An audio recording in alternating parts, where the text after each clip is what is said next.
예수께서 이르시되 너희에게 평강이 있을지어다. 아버지께서 나를 보내신 것 같이 나도 너희를 보내노라. 아멘.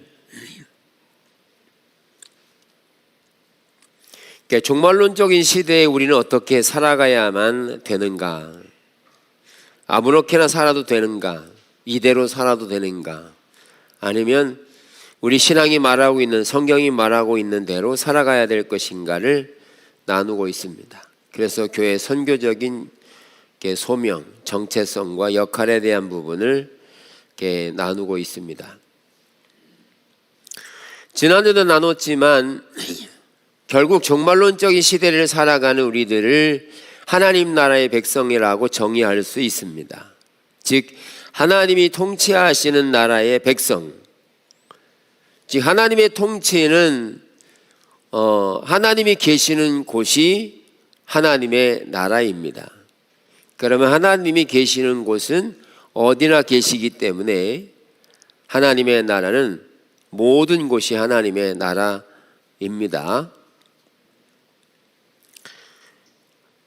실질적으로 예수님은 초림이라고 하는 예수님이 오신 것과 재림이라고 하는 시간, 그 안에 하나님 나라가 포함되어져 있는데 이런 것을 삼중 방식의 형태라고 말한다고 했습니다. 삼중의 형태. 삼중의 첫째는 하나님의 나라의 임재를 구현하는 것. 예수님 먼저 그런 삶을 사신 것을 말하죠. 하나님의 나라라고 말할 때 예수님 먼저 그런 삶을 살아가신 걸 말하고, 또한 사는 정도가 아니라 하나님의 나라에 능한 일들을 행하시며, 사역으로 행하시며, 그리고 그것을 선포하고 전하시고 가르치신 것을 삼중구조라고 고인과 느비기는 말하고 있는데, 이런 세 가지 형태를 하나님의 나라라고 말하면서 요한복음 17장에서 이렇게 말합니다. 내가 아버지의 이름을 그들에게 알게 하였고 또 알게 하리니.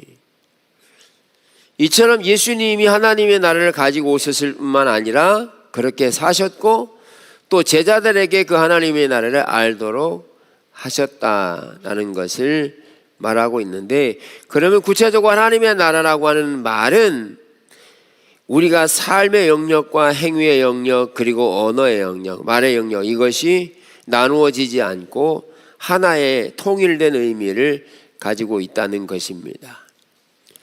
즉 하나님 나라의 백성의 말, 그리고 행동과 그리고 삶의 모든 영역이 같아야 됨을 말하고 있습니다. 그래서 복음서에서는 이러한 내용들이 불가분의 관계를 가지고 있고 동전의 양면처럼 같이 가고 있다는 사실을 말하고 있습니다.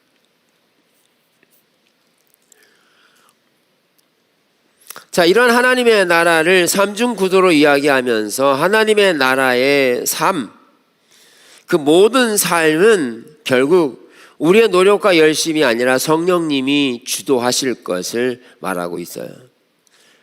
그러니까 우리의 삶은 성령님이 주도해 가시는 삶이라고 하나님의 나라는 말하는 것입니다. 우리가 계획하고 우리가 생각하는 대로가 아니라 우리는 고린도 1장에 말한 것처럼 새로운 피조물로 창조됐습니다. 재창조된 거죠. 예수님 안에서 우리는 예수를 믿음으로 새로운 피조물이 된 것이어서 우리는 그 새로운 피조물로서의 삶의 방식이 성령 안에서 성령의 인도를 따르는 삶이 돼야 한다는 거죠. 특별히 예수님이 사신 삶을 보면 누가복음 4장이 말하는 나사렛 선언이라고 하는 말씀을 보면 주의 성령이 내게 임하셨으니 이는 가난한 자에게 복음을 전하게 하시려고 내게 기름을 부으시고 나를 보내사 포로된 자에게 자유를 눈먼 자에게 다시 보게 함을 전파하며 눌린 자를 자유롭게 하고 주의 은혜의 해를 전파하게 하려 하심이라. 여기 가난한 자, 눌린 자, 그리고 포로된 자, 억압당한 자, 이런 자들에 대한 해방, 자유롭게 하는 일들이 주의 성령이 임하셔서 되어진 일이라고 말하거든요. 예수님이 그렇게 사시고, 특별히 사도행전 10장에서도 하나님이 나사렛 예수에게 성령과 능력을 기름 붓듯 하셨음에 그가 두루다니시며 선한 일을 행하시고 마귀에게 눌린 모든 사람을 고치셨으니 이는 하나님이 함께 계십니다. 예수님 자신이 하나님 나라의 백성의 삶을 말하면서 성령의 능력으로 그 일을 이루셨다라고 말하거든요. 더 나아가서 하나님의 성령, 예수에게 성령과 능력을 기름 붓듯 하셨다라고 말하는 내용 중에 꼭 어떤 의미를 담고 있냐면, 예수님에게 하나님께서 이렇게 마음껏 성령을 부어주시기로 작정하신 것 같은 형태잖아요, 지금. 하나님께서 예수님에게 성령을 부으시기를 작정하시고 그의 길을 갈 때 부으시는, 그래서 그 성령을 부으실 때 여기 하나님께서 원하시는 선한 일을 행하며 마귀에게 눌린 자를 고치시는 이런 일들을 하셨다라고 말하고 있거든요. 그러면 예수님이 그렇게 사시고 오늘 우리에게도 제자들에게 말씀하신 것처럼 우리에게도 주의 성령을 내게 부으시는데, 그 성령을 부으심으로 우리도 그와 같이 살도록 부르시는 것이, 삶을 살도록 하는 것이 하나님의 나라의 삼중구조라는 거죠. 방식이라는 거죠.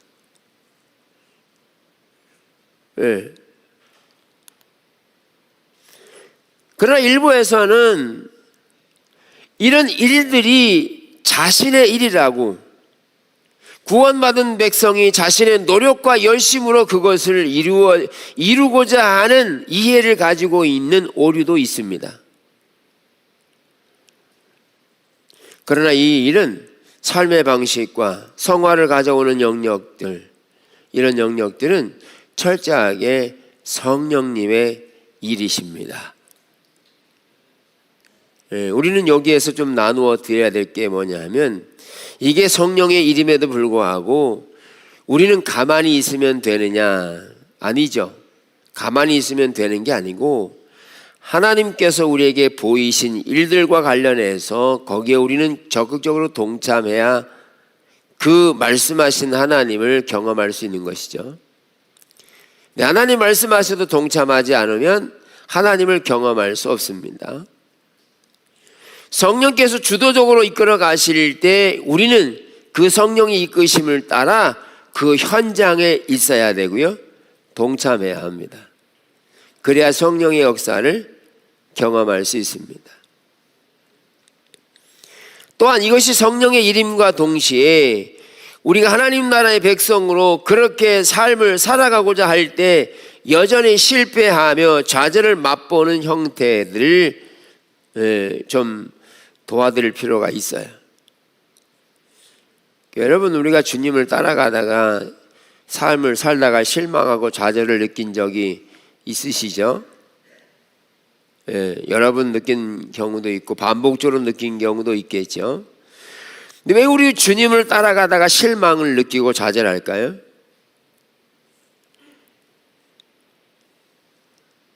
왜 우리는 주님을 따라가다가 실망하고 좌절을 내가 경험하는 걸까요?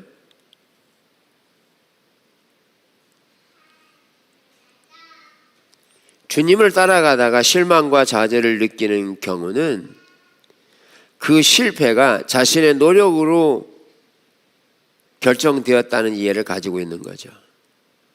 물론 자신이 잘못 내린 결정 때문에 그럴 수도 있습니다. 그러면 곧바로 자기에게 책임을 묻죠.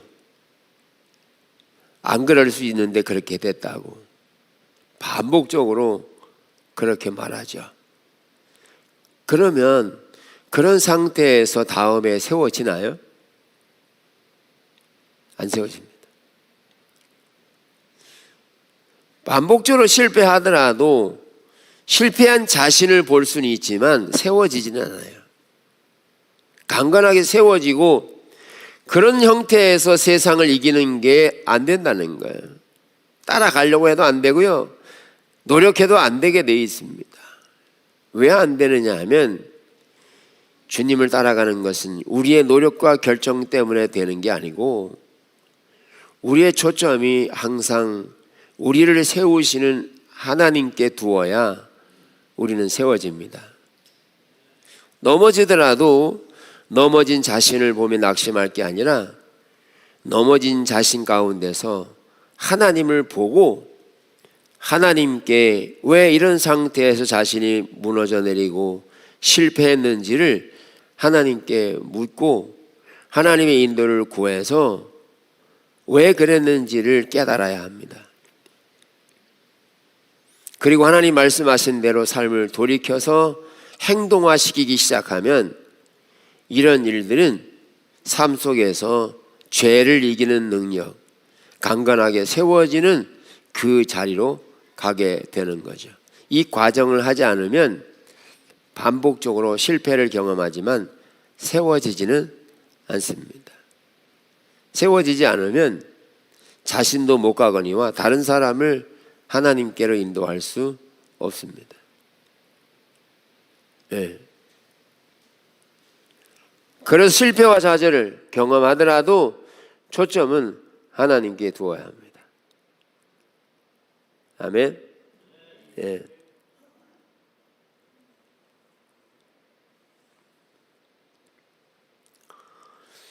그래서 예수님께서 하나님 나라의 삶을 사셨고 그것은 성령의 능력으로 하셨으면서 세 번째로는 예수님이 사신 삶과 전하는 내용들은 결국 예수님은 전도와 증언, 증거 그리고 선포에 해당하는 영역을 말씀하셨습니다.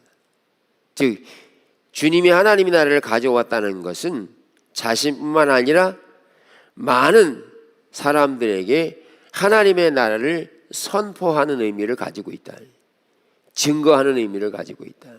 그러니까 다시 말하면 우리가 구원받은 것은 우리 개인적으로만 구원받은 것으로 끝나지 않고 우리가 구원받은 것은 증거하게 되어 있다는 거예요.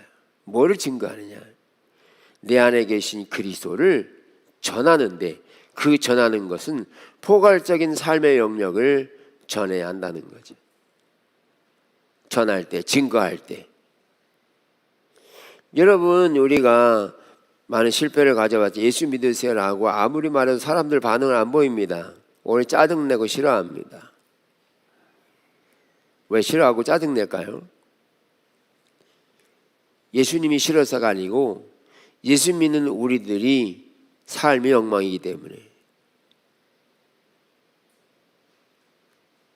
주님이 싫은 거예요. 아까도 광고에 말씀드렸지만 처음 오신 분이 그 애들은 나오거든요. 그래서 궁금하잖아요. 하도 요새는 교회답지 않은 교회도 많으니까. 그래서 주변들에게 물어본다는 거죠. 어떤 교회인지.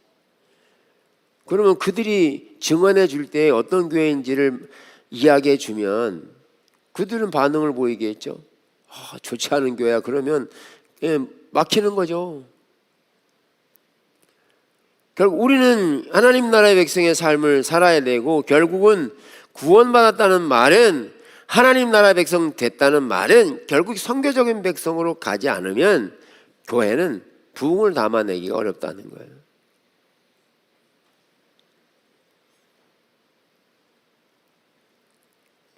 그래서 구원받은 백성은 증언을 포함하되 이 증언은 포괄적에 대함을 말하고 있죠. 단순히 모여서 드리는 공중적인 예배만 주님이 계신 것이 아니라 우리가 살아가는 모든 영역이 선교의 대상이고 구원받은 자의 범위라고 말하는 거죠.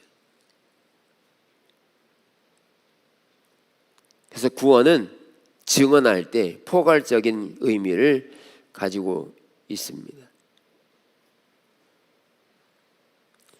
어떤 경우에는 구원은 받았지만 구원의 삶은 포기하고 사는 사람들이 계세요. 구원받았는데 구원의 삶은 포기해요. 어떻게 사는지도 잘 모르겠고, 힘도 없고 이런 것도 없고 저런 것도 없고, 그러니까 이유를 자꾸 늘어놓죠. 그런데 자세히 살펴봐야 될 것은 우리를 구원하신 하나님은 구원의 삶을 살도록 성령의 능력을 부으신다고 말하고 있어요.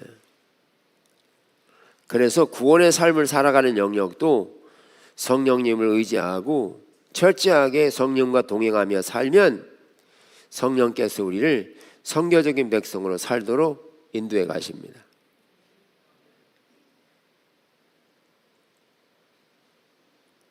이전 방식으로는 안 되게 돼 있어요.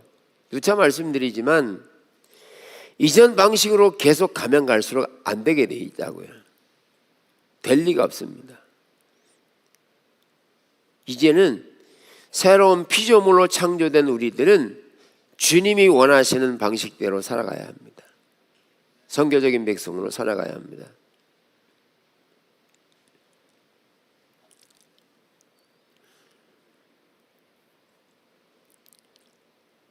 그래서 예수님이 하나님 나라를 증거하셨을 때 실제로 예수님의 삶 속에 하나님의 나라의 임재가 함께 하셨고 구현되셨습니다.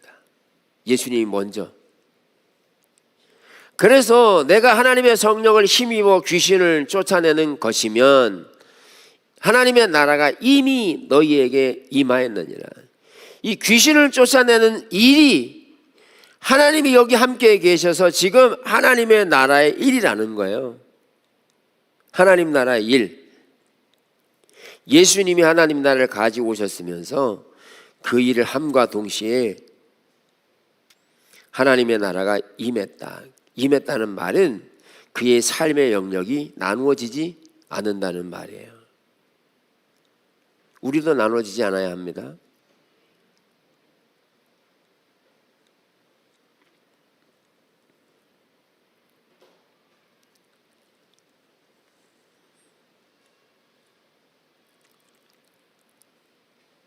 예수님은 하나님 나라를 증거하되 특별히 읽어드린 말씀에 보면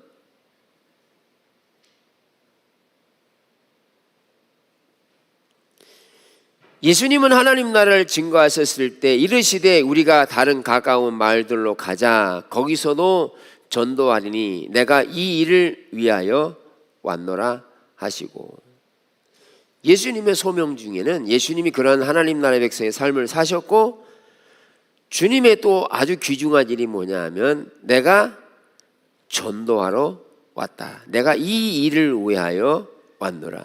이 일은요, 예수님이 삶을 사시면서 전도하는 일은 예수님이 가지신 소명입니다. 결국은 선교적인 백성은 믿는 구원받은 백성이 가야 될 길인 거죠. 여기에 전도한다는 말은 단순히 전하는 말만 있는 게 아니라 여기는 선포라고 하는 말이 포함되어 있어요. 선포한다. 여러분, 선포한다는 말은 예를 들어서 우리가 중국 땅 저기 가서 하얼빈 가서 우리 땅이요 그럼 돼요? 돼 안 돼요? 가면 웃죠. 엄청나게 바보스러운 일이죠. 내 땅이요 그러고 아무리 가서 해봐요. 그거 내 땅이라고 결국 그렇게 선포한다고 내 땅입니까? 아니에요.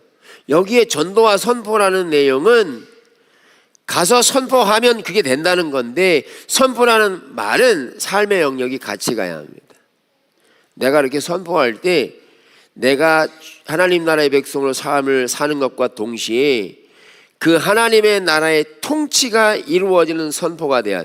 그래서 아까 주님께서 귀신 들린 자를 내쫓을 때, 귀신 들린 자를 내쫓을 때 거기에 하나님의 통치가 이루어지는 하나님의 나라라는 거예요. 우리는 되겠어요, 안 되겠어요? 우리 되겠어요, 안 되겠어요? 된다는 거죠.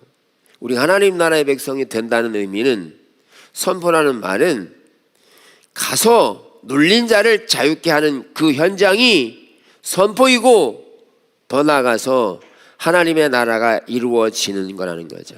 그 우리 심각하게 받아들여야 합니다. 이게 우리가 지금 현재 안 되고 있다는 거죠. 왜 안 되느냐는 거예요. 네. 이것은 특정한 사람만 한 게 아니라 마태복음 28장에서 보면 모든 사람들에게 이 소명이 주어졌거든요. 모든 족속으로 제자를 삼아 가르치 지키게 해야 되는. 그래서 우리가 우리의 현실을 직시해야 돼요. 왜 나는 안 되느냐는 거예요. 왜 나는 안 되느냐는 거예요. 자신도 눌려가지고 자신의 문제도 해결 안 되는데 어떻게 선포가 되겠어요?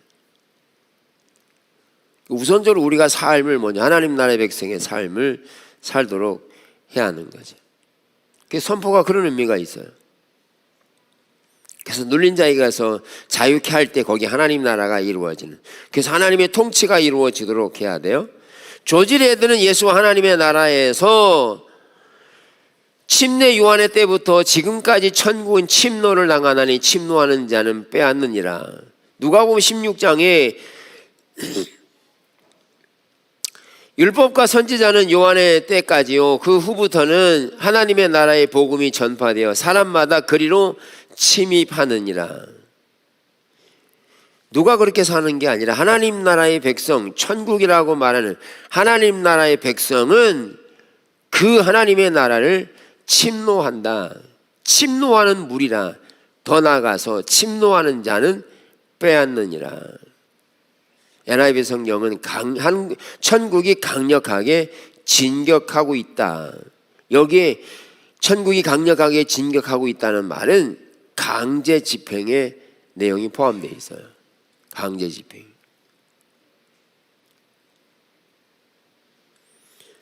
다시 말해서 침노하는 자는 빼앗느니라. 사람마다 그리로 침입하느니라.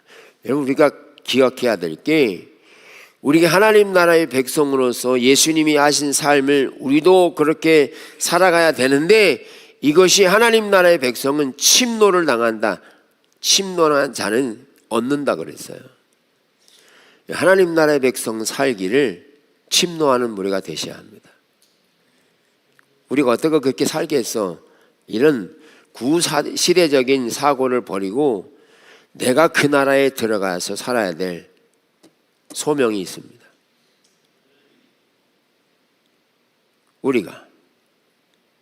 그게 우리가 선교적인 백성으로 가져야 될 소명입니다.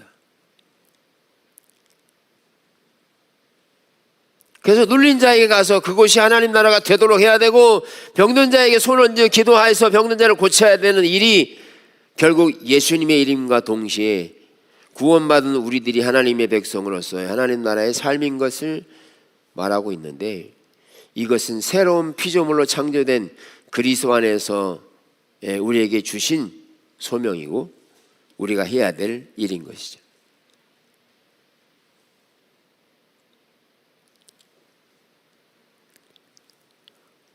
그래서 뒤로 물러가 빠질 게 아니라, 못한다고 빠질 게 아니라 성령님의 인도를 따라서 그 일이 이루어지도록 천국은 침노하는 무리가 되셔야 돼요. 그렇게 추구하는 자가 빼앗는다고 해서요. 그러지 않으면 종말의 시대를 살아가는 시대는 악한 시대이기 때문에 그 악한 세대에서 하나님의 길로 살아남지 못합니다.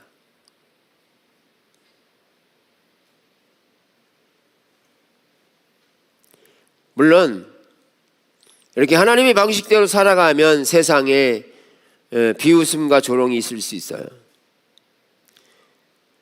오순절의 역사도 보면, 사도행전 2장부터 쭉 보면 2장, 3장 이렇게 넘어가면서 보면 성령의 능력으로 임하여서 이렇게 방언도 하고 병든 자가 치유되고 다양한 성령의 역사들이 일어날 때 문화가 바뀌면서 사람들이, 저 양반들이 철이 취했다, 조롱과 멸시가 있었습니다.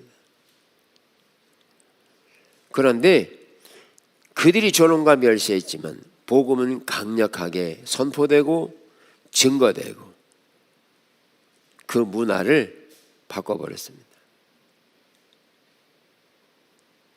우리가 그리스도를 믿는 것은, 하나님 나라 백성 되는 것은 지난번에 배운 것처럼 출애굽기 19장에서 말하는 것처럼 우리를 제사장 삼으시고 거룩한 백성 삼으신, 결국 구별화시키는 거거든요. 우리는 세상과 완전히 구별돼야 합니다. 세상에 살아가는 방식대로가 아니라는 거예요. 그 방식대로 살아가면 우리는 세상에서 조롱과 멸시를 당할 필요가 없어요. 그들과 하나이기 때문에 그들이 우리를 조롱하고 멸시할 필요가 없어요. 그런데 그들과 다른 삶을 살아가면 조롱과 멸시가 올 수 있어요. 그러나 끝내는 우리가 다른 구원의 삶을 살아갈 때 그들이 이 길을 볼 수 있는 기회는 주어지겠죠.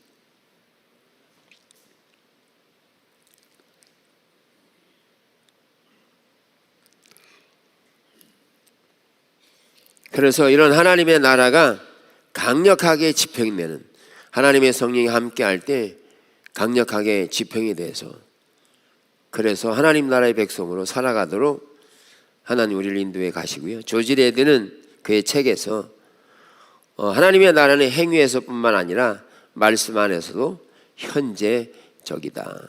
현재적이다.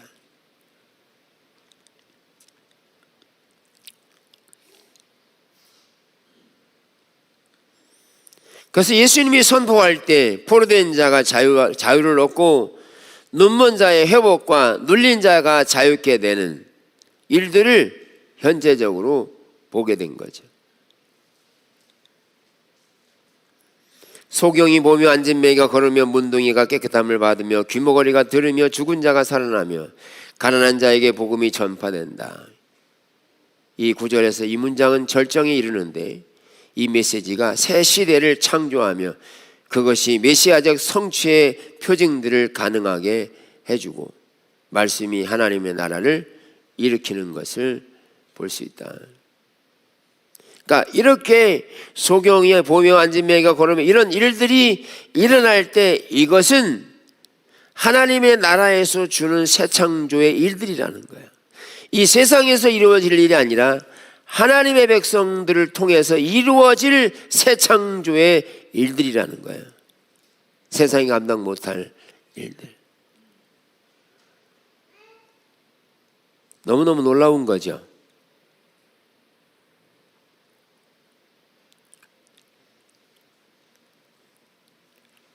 그래서 새로운 회복을 가져오는 이런 시대를 우리는 이렇게 걸어가게 되기를 원합니다.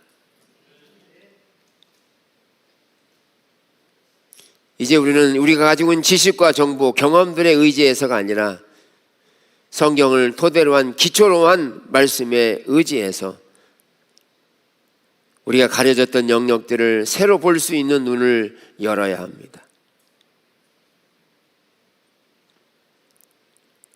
그래서 하나님 나라의 백성으로서 살아가는 것이 얼마나 강력한지, 그 강력한 하나님의 능력을 가지고 있을 때 세상에 가서 그 문화를 바꾸고 새롭게 하시는 일들, 그래서 성령의 능력이 오셔서 그런 하나님의 말씀드린 내용들을 세상에서 나가서 증거로서의 삶을 살아갈 때 세상은 문화가 바뀌어질 거거든요. 예. 이 세대가 어려워하고 궁금해하는 많은 문제들을 해결점으로 담고 있고 그런 문화를 새롭게 하실 것을 우리는 기대합니다. 세상은 점점 암울해져 간다고 말합니다. 그러나 거기에 대한 해답을 성경만이 제시하고 있다. 여러분, 우리가 세상 사람들이 말하는 것처럼 암울하다고 거기에 빠져서 주저앉아 있으면 안 되는 거죠. 뭐하냐 하면 그 암울한 시대의 해답은 뭐냐는 거예요.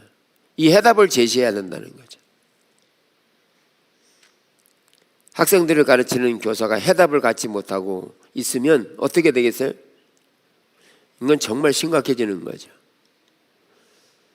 우리가 이 세상을 창조하신 하나님께서 해답을 가지고 계시고 구원과 회복을 가지고 계시는 해답을 가지고 계세요.